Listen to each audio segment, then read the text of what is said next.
بسم اللہ الرحمن الرحیم۔ السلام علیکم ورحمۃ اللہ وبرکاتہ۔ دوستو، جب آپ اللہ سے معافی مانگتے ہیں، توبہ و استغفار کرتے ہیں، تو آپ کو کیسے پتہ چلے گا کہ اللہ نے تمہیں معاف کر دیا اور تمہاری توبہ قبول کی؟ اللہ کی جانب سے معافی اور توبہ کے قبولیت کی چند واضح نشانیاں آج ہم جانیں گے۔ گناہ سے دوری۔ انسان کا ان برے کاموں اور گناہوں سے دل برداشتہ اور دور ہو جانا جو وہ پہلے کرتا تھا، یہ اللہ کی معافی کی ایک نشانی ہے۔ اور احساس ندامت، دل میں گناہوں پر پچھتاوا اور اللہ کے سامنے آنسو بہانا۔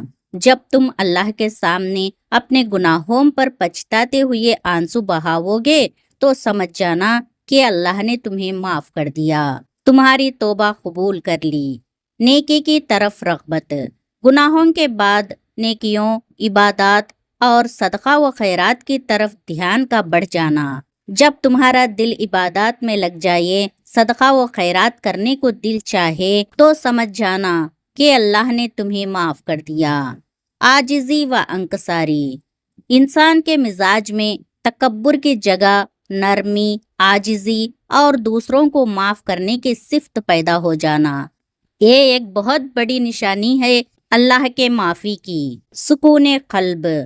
گناہ کی بے چینی ختم ہو کر یہ خاص قسم کا روحانی سکون حاصل ہونا، اطمینان اور اللہ کی رحمت پر یقین حاصل ہو جانا، یہ بھی ایک بہت بڑی نشانی ہے اللہ نے آپ کو معاف کر دیا اور آپ کی توبہ قبول کر لی۔ قرآن مجید اور مختلف احادیث کی روشنی میں توبہ کی قبولیت سے متعلق تفصیلی معلومات اب ہم جانیں گے انشاءاللہ۔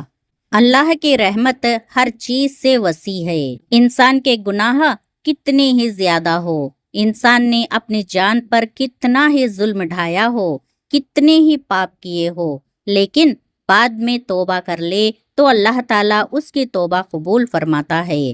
اللہ تعالیٰ اس کے تمام گناہ معاف فرما دیتا ہے، چاہے ان کی مقدار کتنی ہی زیادہ کیوں نہ ہو۔ اس کے بارے میں اللہ تعالیٰ نے واضح طور پر فرمایا، سورہ زمر آیت نمبر 53، آپ لوگوں سے کہہ دیجئے، اے میرے بندو جنہوں نے اپنی جانوں پر زیادتی کی ہے، اللہ کی رحمت سے مایوس نہ ہونا، اللہ یقیناً سارے ہی گناہ معاف کر دیتا ہے کیونکہ وہ غفور الرحیم ہے۔ رسول اللہ صلی اللہ علیہ وسلم نے بھی حدیث مبارکہ میں فرمایا، ہر رات جب رات کی آخری تہائی باقی رہ جاتی ہے تو ہمارا پروردگار آسمان دنیا تک نازل ہو کر، یعنی پہلی آسمان پر آ کر فرماتا ہے، کون ہے جو مجھے پکارے تو میں اس کی دعا قبول کر لوں، کون ہے جو مجھ سے مانگے تو میں اسے عطا کروں، کون ہے جو مجھ سے بخشش مانگے تو میں اسے بخش دوں۔ یہ بخاری اور مسلم کی حدیث ہے۔ انسانی جان بس اوقات گناہوں کے آگے بہت کمزور ثابت ہوتی ہے، تاہم اگر گناہ ہو بھی جائے تو اسے چاہیے کہ فوری توبہ کر لے اور ہر وقت اللہ تعالیٰ سے بخشش مانگے، کیونکہ اللہ تعالیٰ نہایت بخشنے والا اور رحم کرنے والا ہے۔ اللہ تعالیٰ کا ہی فرمان ہے، اور جو بھی برا عمل کرے یا اپنی جان پر ظلم کر بیٹھے پھر اللہ سے اپنے گناہ کی بخشش چاہے تو وہ اللہ کو نہایت بخشنے والا اور بہت زیادہ رحم کرنے والا پائے گا۔ سورہ النساء آیت نمبر 110۔ مسلمان سے غلطی کوتاہی ہوتی رہتی ہے، اس سے گناہ بھی ہو جاتے ہیں، اس لیے انسان کو ہر دم اللہ سے توبہ استغفار کرتے رہنا چاہیے۔ آپ صلی اللہ علیہ وسلم کا فرمان ہے، اللہ کی قسم میں اللہ تعالیٰ سے ایک دن میں توبہ استغفار 70 بار سے بھی زیادہ مرتبہ مانگتا ہوں۔ یہ صحیح بخاری کی حدیث ہے۔ ہمیں بھی چاہیے کہ روزانہ کم سے کم 100 مرتبہ توبہ استغفار کرے۔ اللہ تعالیٰ توبہ پسند فرماتا ہے اور اسے شرف قبولیت سے بھی نوازتا ہے، بلکہ اللہ تعالیٰ کو اپنے بندے کی توبہ کرنے پر خوشی بھی ہوتی ہے، جیسے کہ نبی صلی اللہ علیہ وسلم نے حدیث مبارکہ میں بتلایا کہ اللہ تعالیٰ کو اپنے بندے کے توبہ کرنے پر اس شخص سے بھی زیادہ خوشی ہوتی ہے جس کا اونٹ ویراں اور بیاباں علاقے میں گم ہونے کے بعد دوبارہ مل جائے، یعنی جس کی بھی کھوئی ہوئی چیز واپس ملنے پر وہ انسان کتنا خوش ہوتا ہے، اس سے بھی زیادہ خوشی جب بندہ اللہ سے توبہ کرتا ہے تو اللہ اس سے بھی زیادہ خوش ہوتا ہے۔ شریعت اسلامیہ میں توبہ کی قبولیت کی کوئی ظاہری علامت تو نہیں بتائی گئی، البتہ سچی اور خالص توبہ کرنے کا حکم دیا گیا۔ سورہ تحریم: اے ایمان والو، تم اللہ کے سامنے سچی اور خالص توبہ کرو، کچھ بعید نہیں کہ تمہارا پروردگار تم سے تمہاری برائیاں دور کر دے اور تمہیں ایسی جنتوں میں داخل کرے گا جن کے نیچے نہریں بہہ رہی ہوں گی۔ خالص توبہ کا مطلب یہ ہے کہ جس گناہ سے توبہ کر رہا ہے اسے ترک کر دے، یعنی وہ گناہ کبھی نہ کرے، اور دوسرا اس پر اللہ کی بارگاہ میں ندامت کا اظہار کرے، یعنی جو بھی گناہ وہ کیا ہے اس سے اللہ سے معافی مانگے، اپنے گناہ کا اظہار کرے اور اس کے بعد معافی مانگے۔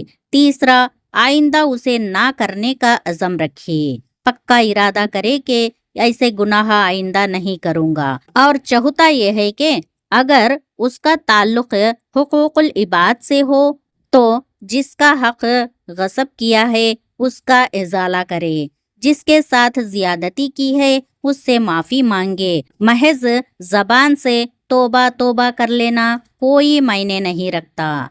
تو ان شرائط کو ملحوظ رکھتے ہوئے جو بھی سچی توبہ کرے گا اسے قبولیت کا یقین و ایمان رکھنا چاہیے۔ البتہ یہ ایک داخلی تبدیلی توبہ کی قبولیت کی علامت بن سکتی ہے جو صرف توبہ کرنے والے کو محسوس ہوگی۔ سیدنا ابو ہریرہ رضی اللہ تعالی عنہ سے روایت ہے کہ نبی کریم صلی اللہ علیہ وسلم نے فرمایا، مومن جب گناہ کرتا ہے تو اس کے دل میں ایک سیاہ دھبا پڑ جاتا ہے، پھر اگر توبہ کرے، وہ آئندہ کے لیے اس سے باز آ جائے اور استغفار کرے تو اس کا دل چمک کر صاف ہو جاتا ہے اور یہ دھبا داغ دور ہو جاتا ہے، اور اگر اور زیادہ گناہ کرے تو یہ سیاہ دھبا بڑھتا جاتا ہے حتیٰ کہ پورے دل کو سیاہ کر دیتا ہے۔ اور یہی لوگ مراد ہیں اس آیت میں۔ المطففین آیت نمبر 14 میں ہرگز یہ بات نہیں، بلکہ ان لوگوں کے دلوں پر ان کے برے اعمال کا زنگ لگ گیا ہے۔ اس حدیث کا مفہوم یہ ہے کہ گناہوں اور نافرمانی سے دل پر برا اثر پڑتا ہے اور دل اچھائی اور برائی کی تمیز نہیں کر سکتا، کیونکہ گناہوں کے اثر سے اس کی صلاحیت متاثر ہوتی ہے۔ تو توبہ کے بعد اگر برائی سے نفرت ہو اور عملاً برائی سے دور ہو جائے اور نیکی اور خیر کی محبت و شوق دل میں بیدار ہو جائے تو سمجھو توبہ کے اثرات ہیں، یعنی توبہ کے بعد انسان کی داخلی اور خارجی حالت توبہ سے پہلے والی حالت سے بہتر ہو جائے تو توبہ مؤثر ہو جاتا ہے، یعنی اس انسان کی توبہ اللہ تعالیٰ نے قبول کر لی ہے۔ اللہ تعالیٰ سے دعا ہے کہ اللہ تعالیٰ ہم سب کو توبہ استغفار کرنے کی توفیق عطا فرمائے اور ہماری توبہ قبول فرمائے اور ہم سب کی مغفرت فرمائے، آمین یا رب العالمین۔ جزاکم اللہ خیرا کثیرا۔ السلام علیکم ورحمۃ اللہ وبرکاتہ۔